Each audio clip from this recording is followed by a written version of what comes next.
సింగరేణి కార్మికులను కూడా రైతులను ఎట్లయితే వంచిందో ఈ ప్రభుత్వం, నిరుద్యోగులను ఎట్లయితే మోసం చేసిందో, మహిళలకు ఎట్లయితే ఈ ప్రభుత్వం మొండి చేయి చూపెట్టిందో, మా సింగరేణి కార్మిక సోదరులను కూడా మోసం చేసింది.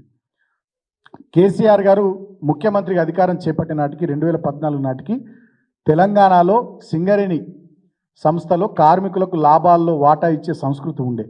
అది 16% ఉండే. ఆ 16% మా కేసీఆర్ గారు 2023 వరకు 32% తీసుకొని పోయింది.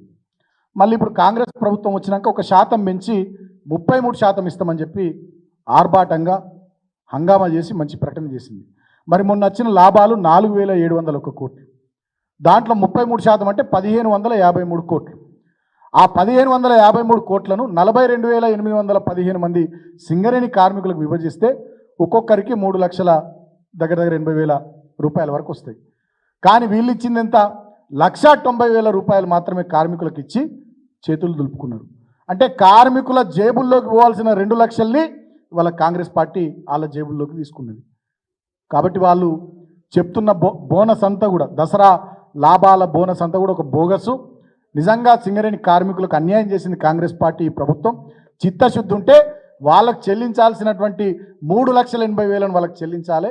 డెఫినెట్గా దానికి సంబంధించిన నిన్న మేము గోదావరి కని వేదికగా కోల్బెల్ట్ ఏరియా బీఆర్ఎస్ పార్టీ మాజీ ఎమ్మెల్యేలం మా బొగ్గుగని కార్మిక సంఘం ఆధ్వర్యంలో నిరసన దీక్ష చేసినాం.